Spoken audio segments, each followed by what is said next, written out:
মুখ ফসকে বিএনপি সত্য কথা বের করে ফেলেছে, সেটা হচ্ছে যে প্রফেসর ইউনূসের বিরুদ্ধে শীঘ্রই এক দফা ঘোষণা করবে বিএনপি। এক দফা বোঝেন, যে কোনো কথা নাই, ইউনূসকে পদত্যাগ করতে হবে। যেমন হাসিনার বিরুদ্ধে এক দফা মানে কি? পদত্যাগ করতে হবে। এক দফা শব্দের অর্থ হচ্ছে পদত্যাগ।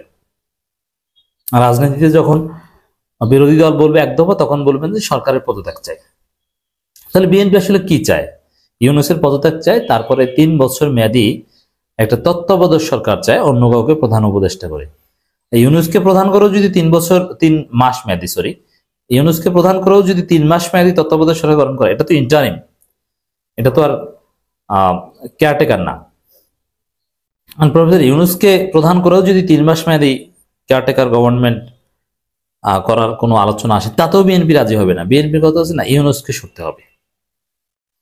এটা আনুষ্ঠানিকভাবে বিএনপি বলছে না বা এখনো সামনে আনেনি, কিন্তু বিএনপির বক্তব্য এটাই। দর্শক, সামনে বুঝবেন, দেখবেন যে বিএনপি এটা স্পষ্ট করবে যে তারা ইউনূসের পদত্যাগ চায়। বিএনপি নেতা ইশরাক এটা বলে ফেলেছে। এখন ইশরাক হচ্ছে বিএনপির এখন বড় কার্ড। এই যে বিএনপি ইউনূস বিরোধী সবচেয়ে বড় আন্দোলন করেছে ইশরাকের মাধ্যমে। অতএব ইশরাকের বক্তব্য ইম্পর্টেন্ট। ইশরাক জানেন, ইশরাক ওয়াকারের সাথে সবসময় সার্বক্ষণিক যোগাযোগ রেখে তার পরামর্শে আন্দোলন করেন, এবং তারেক রহমানের তো হবু মেয়ে জামাই বলা হয়ে থাকে। অতএব বিএনপি যেহেতু এক দফা ঘোষণা করতে পারে, এটা আমাদের জন্য একটা জরুরি সতর্ক বার্তা। হাসিনা আমলেতে কোনো নাশকতা করতে পারেনি, আর তেমন কিছু করতে পারেনি, কিন্তু এবার ডক্টর ইউনূসকে বেকায়দায় ফেলার জন্য বিভিন্ন নাশকতা বিএনপি করতে পারে। যেহেতু সুসময় আছে, প্রশাসন তাদের কথায় চলে, বিভিন্ন স্যাবোটাজ করতে পারে। এটা হচ্ছে সতর্কবার্তা। এক দফা দাবিতে রাজপথে নামার হুঁশিয়ারি ইশরাকের। এই এক দফার অর্থ হচ্ছে ইউনূসের পদত্যাগের দাবিতে রাজদফা নামতে পারে, এই হুঁশিয়ারি দিয়েছেন। এটাই হচ্ছে বিএনপি সবার বক্তব্য, কিন্তু সবাই বলে না, ইশরাকের মাধ্যমে বলিয়েছে, বাজারে ছেড়েছে, এখন রিয়াকশন দেখবে তারা।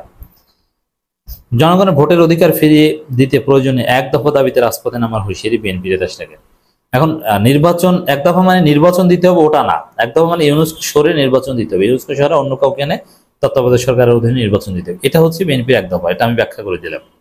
শুধু ভোটের অধিকার, ওটাকে এক দফা বলে না, আর ওটার হুঁশিয়ারি কিছু নেই। ওটা তো বিএনপি বলছেই।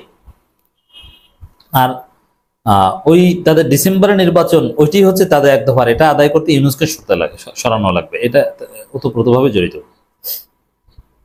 ঈদের দিন এই ঘোষণা দিয়েছে, এবং মানুষ হাসাহাসি করছে ইশরাককে দেখে। একটা হচ্ছে যে নাগরিক, যেমন জামাত, শিবির, তারা পুরো ঢাকার শহরে বর্জ্য ব্যবস্থাপনায় হেল্প করেছে, ভলান্টিয়ারে কাজ করেছে, প্রশাসনকে সহযোগিতা করেছে, মানুষ প্রশংসা করেছে। জামাতের সম্ভাব্য এমপি ক্যান্ডিডেট যিনি বিভিন্ন জায়গার, তিনি এটা করেছেন। কিন্তু ইশরাক নিজেকে মেয়র দাবি করে বিভিন্ন জায়গায় বর্জ্য ব্যবস্থাপনা দেখতে গিয়েছেন, যে মেয়র এসেছে, মানে নিজেকে নিজে ভুয়া মেয়র দাবি করেন। আসলে তিনি লিগ্যাল মেয়র নন, এখন পর্যন্ত তাকে শপথ পড়ানো হয়নি। অতএব মেয়র এসেছেন এটা বলার কোনো লিগ্যাল রাইটস তার নাই। আইনের একজন শিশু ছাত্র এটা বুঝবে যে মেয়র হিসেবে কোথাও ইশরাক যেতে পারেন না, অথচ তিনি যে পুলিশ টুলিশের মাঝে বড় চেয়ারে বসেন, যে মেয়র সাহেব এসেছে, নিজেকে বলেন হ্যাঁ মেয়র এসেছে, চেয়ার ছাড়ো না কেন, আমি মেয়র হিসেবে ঈদ জামাত ব্যবস্থাপনা দেখতে এসেছি। এই হচ্ছে ইশরাকের অবস্থা। দর্শক, পরিচ্ছন্নতা কার্যক্রম পরিদর্শন করেন, কিন্তু মেয়র ভাব নিয়ে করার কি দরকার ছিল? আপনাকে নিয়ে ট্রল হচ্ছে। কিন্তু আপনি যদি একজন নাগরিক হিসাবে জামাত শিবির যেভাবে করেছে ওইভাবে করতেন, সম্মান পেতেন, মানুষ প্রশংসা করত। জনগণের ভোটার অধিকার ফিরিয়ে দিতে প্রয়োজনে এক দফা দাবিতে রাজপথে থাকার হুঁশিয়ারি দেন বিএনপি নেতা। এর আগে জাতীয় ঈদগাহে পবিত্র ঈদুল আজহার নামাজ পড়া বা পরিদর্শন এগুলো করেছেন। ইশরাক হোসেন বলেছেন, নির্বাচনের বেশিরভাগ অংশীজন চায় ডিসেম্বরের মধ্যে নির্বাচন হোক।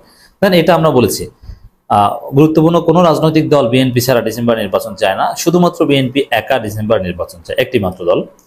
আর বিএনপির সাথে আরো 6টা নাম কওয়াস্ত দল আছে, তারা ডিসেম্বর নির্বাচন চায়। কিন্তু দল বলতে যাদেরকে বোঝায়, যাদের জনভিত্তি আছে, যেমন ইসলামী আন্দোলন বাংলাদেশ, জামাত ইসলামী, এরা সবাই এরা কেউই ডিসেম্বর নির্বাচন চায়। এরা সংস্কার বিচার শেষে যৌক্তিক সময় নির্বাচন চায়। বিএনপির সাথে আছে এমনকি গণ অধিকার পরিষদের স্ট্যান্সও ফাইনাল না, তারপরও গণ অধিকার পরিষদকে আমরা বিএনপির কাতারেই ফেলেছি। অথচ বলছে বেশিরভাগ দল চায়, এটা ঠিক না। বর্তমান সরকার বাকি সব সংস্কার কাজ সম্পূর্ণ করতে 2-3 মাসের বেশি লাগার কথা নয়। তো নির্বাচন তারিখ কেন এত পেছানো হলো তা আমাদের বোধগম্য হচ্ছে না। ঈদের দিনও কেন পেছানো হলো? এক দফা প্রয়োজনে, মানে কেন পেছানো হলো? এটা ষড়যন্ত্র। এই জন্য ষড়যন্ত্র করছেন, অতএব ইউনূসকে সরাও, এটা হচ্ছে বিএনপির ন্যারেটিভ। ঈদুল আজহার নামাজ আদায় শেষে সাংবাদিকদের, এখন ঈদুল আজহার নামাজের কাতারে কোন জায়গায় জায়গা পেয়েছেন এটা একটা প্রশ্ন। মেয়র হিসেবে তো একদম সামনের দিকে জায়গা পাওয়ার কথা ছিল। মানে আমরা 17 বছর খুনি হাসিনার বিরুদ্ধে বুক ফুলিয়ে আমাদের পরিচয় গোপন না করে রাজপথে দাঁড়িয়ে, এই যে পরিচয় গোপন না করে এইসব ফালতু কথা কি বলছেন? হাসিনার আপনারা যদি পরিচয় গোপন এটাও যদি কৌশল হিসেবে নিতেন তাহলে হাসিনার পতন ঘটাতে পারেন। এই কথিত পরিচয় ওপেন মানে এই জন্যই তো আপনারা ভালো ছিটতে পারেননি। আর শিবির পরিচয় গোপন করে তো হাসিনাকে একদম জয় বাংলা করে দিয়েছে। এই পরিচয় গোপনের বিরোধিতা করেন, যুদ্ধ বুঝেন। আর হাসিনার আমলে কি কোনো গণতান্ত্রিক আন্দোলন ছিল, গণতান্ত্রিক সংগ্রাম ছিল, গণতান্ত্রিক অধিকার দিছে হাসিনা? ওটা তো এক প্রকার যুদ্ধ ছিল। ছেলেদেরকে পালিয়ে লুকিয়ে আজকে এক বাসা আর কালকে আরেক বাসা, এভাবে সমন্বয়করা লুকিয়ে আন্দোলন পরিচালনা করেছে। শিবির তার পরিচয় লুকিয়ে কাজ করেছে। এই পরিচয় লুকিয়ে কাজ করা, এটাই তো হাসিনাকে পরাজিত করার মূল মন্ত্র, যে বুঝতে দেয়নি। হাসিনা বলেছে শিবির, কিন্তু বলছে না শিবির না, অস্বীকার করে আন্দোলন করেছে। এখন কি উচিত ছিল যে হ্যাঁ আমরা শিবির শিবির এটা বলবে, তাহলে আন্দোলন সফল হতে দিত। তাই পরিচয় না লুকিয়ে এটাকে গর্বের সাথে বলেন না, এটা আপনাদের স্ট্র্যাটেজিক মিস্টেক।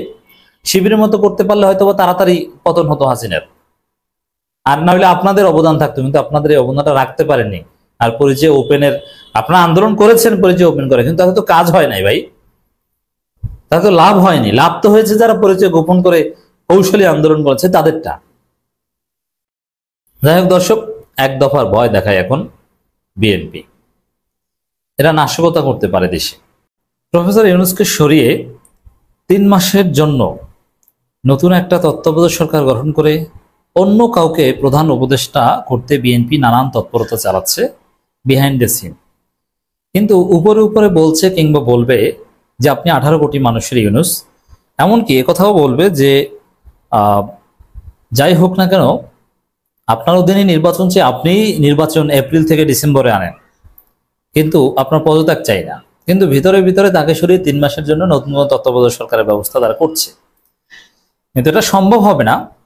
তবে হ্যাঁ, একটা বিষয় আছে, প্রফেসর ইউনূসের ঘনিষ্ঠ সূত্র থেকে আমরা যেটা জানতে পেরেছি যে নির্বাচনকালীন 3 মাস প্রফেসর ইউনূস নাও থাকতে পারেন কিছু কিছু কারণে। যেমন প্রফেসর ইউনূস সংস্কার করবেন, বিচার করবেন, একটা কাঙ্ক্ষিত জায়গায় পৌঁছে দিয়ে নির্বাচনকালীন 3 মাসের জন্য অন্য কাউকে প্রধান উপদেষ্টা করে তিনি চলে যাবেন, এরকম একটা সম্ভাবনা তৈরি হচ্ছে।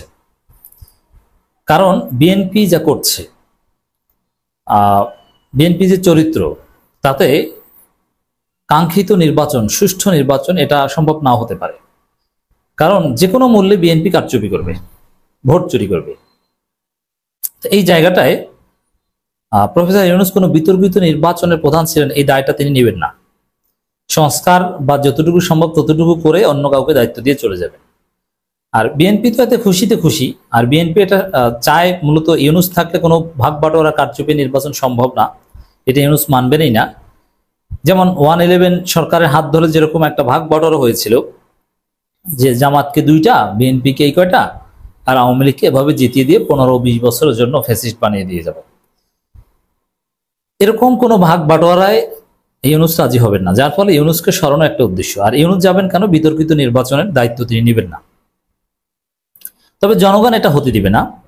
একটা সহজ হিসাব আপনারা বুঝুন দর্শক, যে প্রফেসর ইউনূসের নেতৃত্বেই যে কাঙ্ক্ষিত জাতীয় ঐক্য দরকার সেটা হচ্ছে না। যেমন নির্বাচন কেন্দ্রিক বা নানান বিষয় একটা ঐক্যমত দরকার, যে না তফসিল ঘোষণা হয়েছে, সবাই মিলে এখন প্রচারণায় ঝাঁপিয়ে পড়বে, এই তো। কিন্তু আমরা কি দেখতে পাচ্ছি? বিভাজন। ডিসেম্বর এবং এপ্রিলে 2 গ্রুপে ভাগ হয়ে গেছে। এপ্রিলের পক্ষে জামাত, চরমোনাই, এনসিপি, অধিকাংশ দল, এদেশের জনগণ, প্রফেসর ইউনূস এবং আন্তর্জাতিক সম্প্রদায়। অন দি আদার হ্যান্ড ডিসেম্বরের পক্ষে Bharat, army chief Wakeruzzaman, BNP, Awami League, এই কয়টা গোষ্ঠী, এবং বিএনপির সাথে দুই একটা সিট পার্টি, পকেট পার্টি আছে। এই নির্বাচনের রোডম্যাপ ঘোষণার পরও এত বড় বিভাজন, সেখানে নির্বাচন কতটা সুষ্ঠু হবে এটা নিয়ে সংশয় থেকেই যায়, সন্দেহ করাই যায়। তো দর্শক, বিএনপি জানে যে ইউনূসের আন্ডারে কোনো কারচুপি এটা হতেই দিবে না তিনি, এমনকি কারচুপি করে ফেললে তিনি সেটা বাতিল করবেন। এই জন্য ইউনূসকে সরাও। বিএনপি এখন ন্যারেটিভ নির্মাণ করছে যে এই সরকারের অধীনে সুষ্ঠু নির্বাচন সম্ভব নয়। আবার ইঞ্জিনিয়ার ইশরাক বলছে যে আমরা আবার এক দফা আন্দোলন করব ভোটাধিকার আদায়ের জন্য। আর অন্যান্য বিএনপি নেতারা নানান হুমকি দামকি দিচ্ছে, এবং বিএনপির স্থায়ী কমিটি বৈঠক করে যেভাবে বলেছে যে ভব্যতার সীমা অতিক্রম করেছে, এটা এগুলোর জুরিসডিকশনে নাই। আবার সেই চট্টগ্রাম বন্দর এর টার্মিনাল ব্যবস্থাপনা নিয়ে কিংবা করিডোর নিয়ে যেসব কথাবার্তা এখনো বলছে প্রধান উপদেষ্টার বক্তব্যকে অগ্রাহ্য করে, তার বক্তব্যকে মিথ্যা প্রতিপন্ন করে, তাতে স্পষ্ট যে ইউনূসকে বিএনপি চায় না, চাইবে না, তাকে সরাতে চায়। উপরে উপরে বলবে যে আপনাকে চাই, কিন্তু ভিতরে ভিতরে তাদের তৎপরতা হচ্ছে নির্বাচনকালীন একটা তত্ত্বাবধায়ক সরকার গঠন করা 3 মাসের জন্য, এবং তার প্রধান উপদেষ্টা হবে অন্য কেউ। তবে সেটা জনগণ মানবে না, তাতে পরিণতি আরো ভয়াবহ হবে।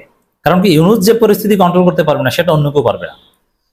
এখন বিএনপির পছন্দের কেউ যদি আসে নির্বাচনকালীন 3 মাসের তত্ত্বাবধায়ক সরকারের প্রধান হিসেবে, বিএনপির প্রেসক্রিপশনে আসলেও তিনি বাধ্য হবেন এসে জরুরি অবস্থা জারি করতে, নাহলে পরিস্থিতি নিয়ন্ত্রণই করতে পারেন, পরিস্থিতি ভয়াবহ হবে।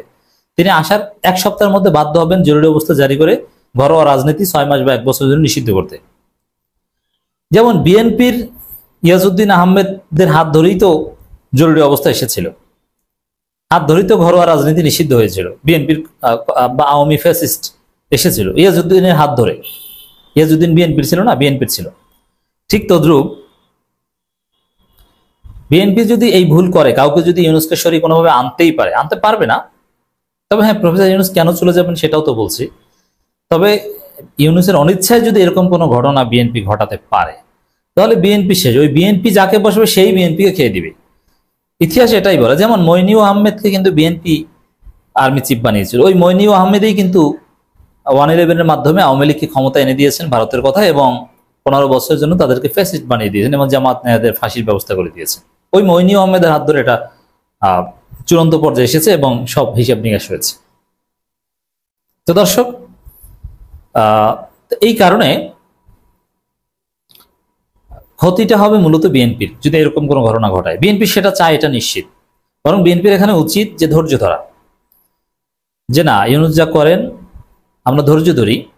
ধৈর্য ধরলে, ইতিবাচক রাজনীতি করতে পারলে কোনো না কোনোভাবে আমরা আবার ক্ষমতায় আসতে পারবো। হয়তোবা আমাদেরকে এই দুর্বৃত্তায়নের রাজনীতি ছাড়তে হবে, কিন্তু অন্য কেউ আসলে আমরা আবার সেই ফ্যাসিস্ট জমানার মতো নির্যাতনের শিকার হব। কারণ জরুরি অবস্থা জারি করলে সবচেয়ে বেশি পিটানিটা খাবে বিএনপি, কারণ চাঁদাবাজি করে বিএনপি, আইন শৃঙ্খলা পরিস্থিতির অবনতি ঘটায় বিএনপি। তো সেনাবাহিনী, পুলিশ ধরলে তো বিএনপিকেই ধরবে, অন্য কাউকে তার ধরবে না। এই জন্য দর্শক,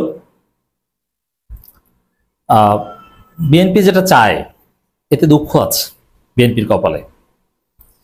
আর ইউনূস চলে যাবেন এটা যদি হয়, ইউনূস চাইবেন, যেহেতু ওই বিএনপির কারণে সুষ্ঠু নির্বাচন খুব কঠিন হয়ে দাঁড়াবে, এই জন্য ইউনূস চাইবে যে ঠিক আছে, আমি তো সংস্কার করে দিলাম, জুলাইয়ের স্পিড, জুলাই ঘোষণাপত্র অনেক কিছুই করে দিয়েছি, এখন নির্বাচনটা অন্য কেউ করুক, আমি চলে যাই। তখন আমাদের একটা দৃষ্টিভঙ্গি থাকবে যে না, প্রফেসর ইউনূসকে আমরা প্রাইম মিনিস্টার বানাবো।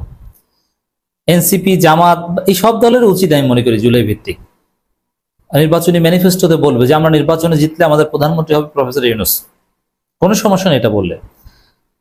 ইউনূস রাজি হবেন না, কিন্তু তাকে জোর করে আনতে হবে। তিনি এই প্রধান উপদেষ্টা তো রাজি ছিলেন না, তাকে জোর করে এনেছেন ওইরকম যে আমরা নির্বাচনে জিতলে আমাদের প্রাইম মিনিস্টার হবে প্রফেসর ইউনূস। কারণ আমি মনে করি প্রফেসর ইউনূসের মতো কেউ আছেন জীবিত বাংলাদেশে, আর তিনি হেড অফ দি স্টেট বা হেড অফ দি এক্সিকিউটিভ হবেন না, এটা হতে পারে না। তাকে ইউটিলাইজ করতে হবে। তিনি জাতির জন্য আশীর্বাদ, রহমত স্বরূপ। আমরা দেখেছি যে কিভাবে একটা ধ্বংসস্তূপের হাত থেকে দেশকে জাগিয়ে ধরেছে প্রফেসর ইউনূস। ভারত গিলে ফেলছে, কত ষড়যন্ত্র, এখন ভারতের কান্নাকাটি।